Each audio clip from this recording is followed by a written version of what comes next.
सबसे तेज और सटीक गौरव इंडिया समाचार। इस चैनल को सब्सक्राइब करें, बेल आइकॉन दबाना बिल्कुल नहीं भूलें और ज़्यादा से ज़्यादा शेयर करें। डॉक्टर विश्वंभर चौधरी ने जो मैसेज महाराष्ट्र की जनता को दिया है, अगर महाराष्ट्र की जनता ये मैसेज पर अमल करे तो महाराष्ट्र बिल्कुल स्वच्छ और सुंदर बन जाएगा। बीजेपी, राष्ट्रवादी कांग्रेस पार्टी, अजित पवार गुट, शिवसेना, शिंदे गुट, इनका ये कहना कि बटेंगे तो कटेंगे बिल्कुल सही है, क्योंकि जिस प्रकार से वो लोग महाराष्ट्र में मराठा, मुस्लिम, दलित, ईसाई, सिख इन वोटों को बांटने की राजनीति कर रहे हैं, इससे तो इनका बोलना बिल्कुल सही है कि इनको बांटेंगे तो हम काटेंगे। अभी महाराष्ट्र की जनता को ये समझना चाहिए कि हमको न बंटना है और न ही बीजेपी द्वारा कटना है। अब ये महाराष्ट्र की जनता की जिम्मेदारी है कि वो बीजेपी, राष्ट्रवादी कांग्रेस पार्टी, अजित पवार गुट, शिवसेना, शिंदे गुट की बटेंगे तो कटेंगे वाली चाल का शिकार नहीं बनना है और अपने मतों का सही इस्तेमाल करके दूसरी पार्टियों को सत्ता में लाना है। फोन आला, म्हटलं अरे मराठवाड्यातून फोन आला, म्हटलं अरे मला ते कळतच नाही, ते बटेंगे तो कटेंगे. म्हटलं का नाही, म्हटलं आमच्या गावात तर सगळे 100% मराठाच लोक राहतात, आता याच्यात कोण बाटणार आहे आणि कोण काटणार आहे? एकही मुसलमान गावात नाही, कोण बाटणार आहे? मी म्हटलं तुम्हाला ते कळलं नाही, बटेंगे तो कटेंगे फक्त हिंदू मुस्लिम पुरतं नाहीये, ते खाली मराठा विरुद्ध ओबीसी असं पण करण्यात आलेलं आहे. हे यही बटेंगे और यही कटेंगे, सगळं हेच करणार, भांडणं हेच लावणार आणि भांडणं विझवण्यासारखं हे दाखवणार आणि हिंदूंना 85% हिंदूंना असुरक्षित करणार की 15% मुस्लिमांपासून तुम्हाला धोका आहे.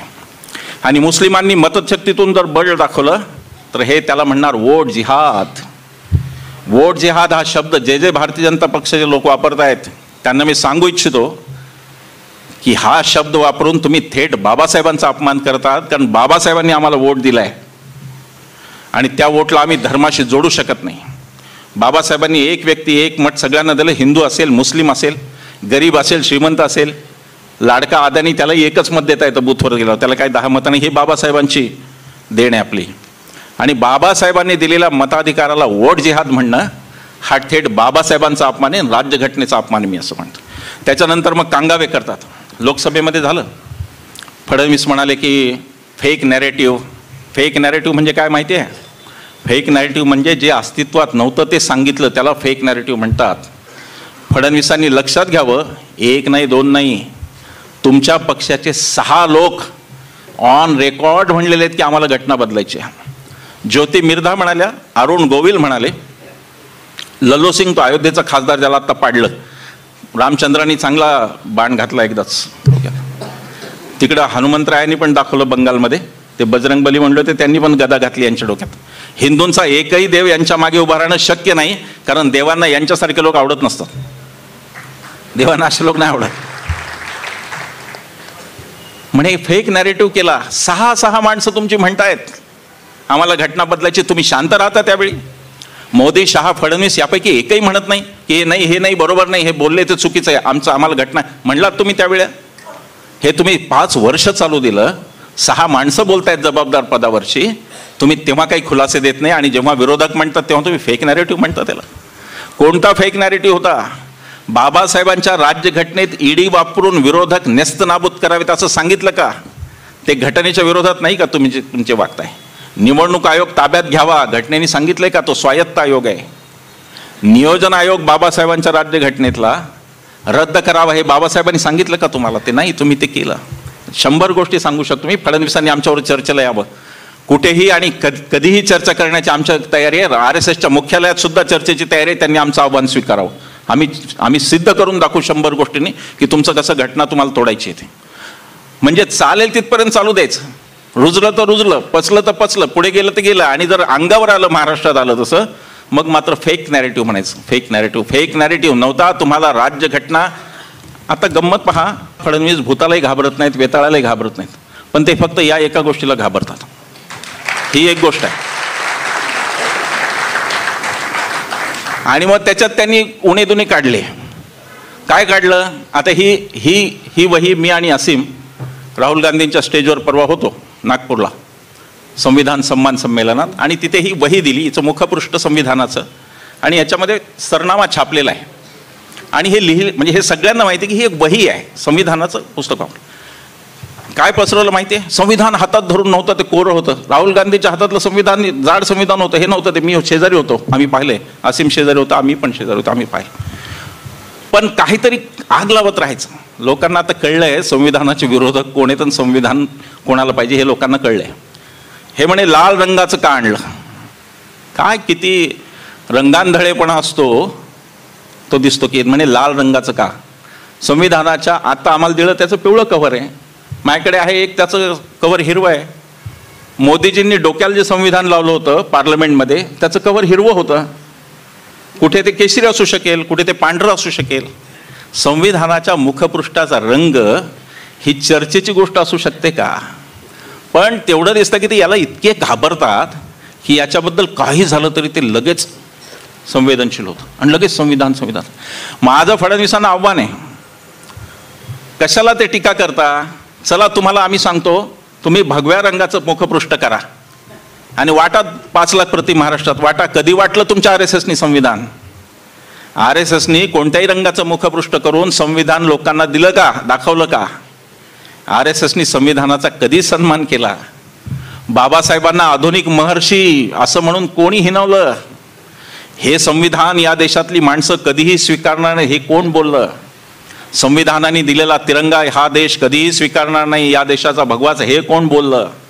आणि आज आम्हाला हे संविधान शिकवतायत. मी माझ्या भाषणांमध्ये नेहमी म्हणतो, आधी पण म्हणलो की त्यांच्याकडून राष्ट्रवाद शिकायची वेळ आली ज्यांनी राष्ट्रपित्याची हत्या केली, राष्ट्रगीत नाकारलं, राष्ट्रध्वज नाकारला. त्यांच्याकडून आम्हाला आज राष्ट्रवाद शिकायची वेळ आली. संविधानाचा आणि गोळवलकरांचा, संविधानाचा आणि हेडगेवारांचा कधी काय संबंध आला हे RSSनी सांगावं. त्यांचे जे भाजपचे मुखर्जी होते त्यांचा काय संबंध आला ते भारतीय जनता पक्षाने सांगावं, मग संविधानावरती बोलावं. ज्या गोष्टीवर तुमचा विश्वासच नव्हता त्या गोष्टीचंही तुम्ही भांडवल करणार, ही फार आश्चर्य गोष्ट आहे. पण राहुल गांधी संविधान घेऊन उभे आहेत, पवार साहेब संविधान घेऊन उभे आहेत, उद्धव ठाकरे संविधान घेऊन उभे आहेत. ही यांची मोठी डोकेदुखी आहे. संविधानाने यांना हरवलंय. महाराष्ट्रात सगळ्यात प्रभावी मुद्दा संविधानाचा राहिलेला आहे आणि तो फक्त काही म्हणजे भरभरून मतं सगळ्या समाजांनी दिलेली आहेत. असं नाही की सगळ्या समाजांना संविधान आपलं वाटतं, हा त्यातला अर्थ आहे. मलाही ते संविधान आपलं वाटतं. काही लोकांचे गैरसमज आहेत.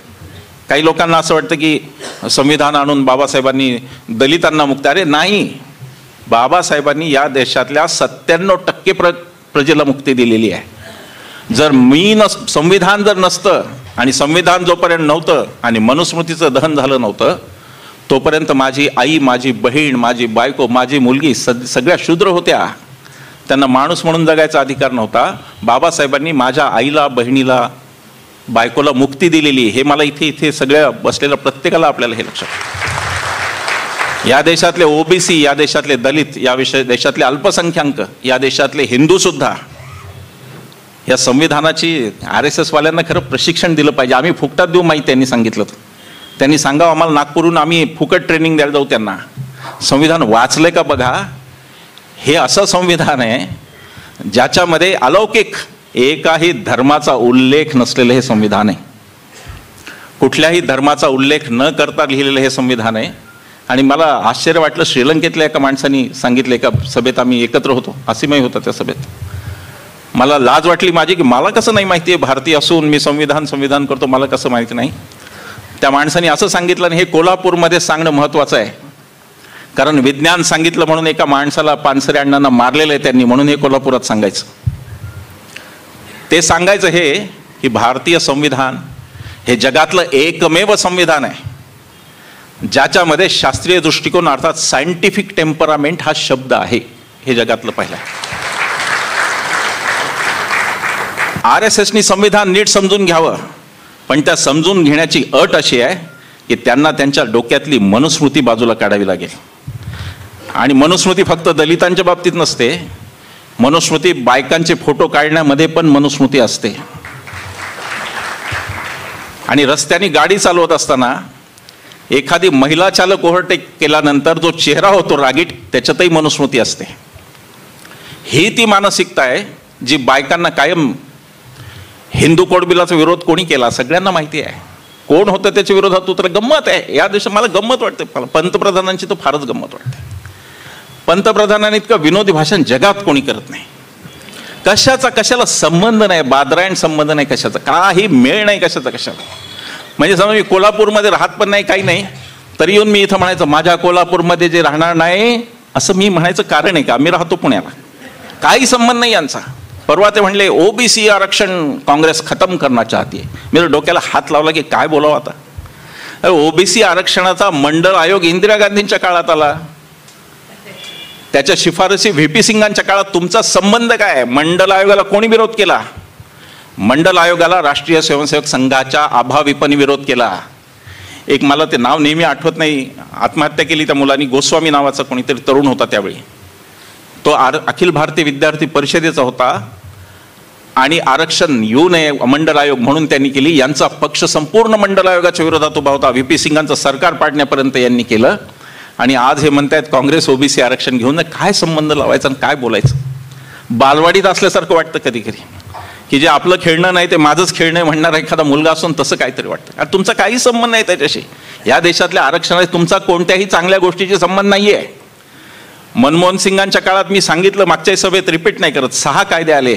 भूमी अधिग्रहण, मनरेगा, अन्न सुरक्षा कायदा, आपलं ही कोणती शिक्षणाचा हक्क, माहितीचा अधिकार, सगळं मोदींच्या 10 वर्षात दाखवावं एक कायदा लोकांच्या हिताचा आलेला. अदानीच्या हिताचे आणि पार्लमेंटचं काम फक्त भांडवलदारांची कर्ज माफ करणे हे ठेवलं. तुम्ही काहीही केलं नाही ते तुम्ही दाखवा लोकांना. हे नॅरेटिव्ह घेऊन येणार, हे फेक नॅरेटिव्ह आणणार, महाराष्ट्रात भांडणं लावणार. सावध राहण्याची वेळ आपल्यावर आहे. आपण आणि हे नॅरेटिव्ह फेल गेलेलं आहे. ते बटेंगे तो कटेंगे संपलं. इतकी खिल्ली उडाली त्याची सोशल मीडियावर. आमचे गोडगाळकर साहेब खूप तिथं सक्रिय असतात फेसबुकवर, त्यांना माहिती आहे. इतकी खिल्ली उडवली, जे यांनी शस्त्र म्हणून वापरलं ते सगळं आज यांच्यावर उलटलेलं आहे. जो सोशल मीडिया द्वेष पसरवण्यासाठी वापरला तो आज यांच्यावर इतका उलटला की जर 10 पोस्ट राहुल गांधीचे ट्रोलिंग करणार असतील तर 90 आता मोदींची ट्रोलिंग. ही देशात संस्कृती तुम्ही चांगली. हे राहुल गांधीला पप्पू आता बाप झाला. पप्पू ऐकत नाही कोणाला. पप्पू आता वाभाडे काढतो पार्लमेंटमध्ये. पप्पू झाला. पप्पूची आता तुम्ही तुमचे बघा काय होणार. आम्ही काँग्रेसच्याही विरोधात लढलो. माई साक्षी आहेत. एसीझेडच्या धोरणाला एनडी सरांनी विरोध केला, आम्ही त्यात होतो. आम्ही काँग्रेस आणि राष्ट्रवादीच्या विरोधात खूप लढलेलो. पण त्यांनी आम्हाला मारायला पुण्याच्या रस्त्यावर कधी माणसं नाही पाठवली. उद्धव ठाकरे असतील, शरद पवार असतील, राहुल गांधी असतील, या माणसांना लोकशाही कळते म्हणून आम्ही त्यांच्या मागे उभे होतो. आणि यांना लोकशाहीचा काही यांचा संबंध नाही, हा खरा मुद्दा आहे. आणि त्याच्यासाठी आपण यांच्या विरोधात आहोत. बाकी यांचं आपलं काय भांडण नाही.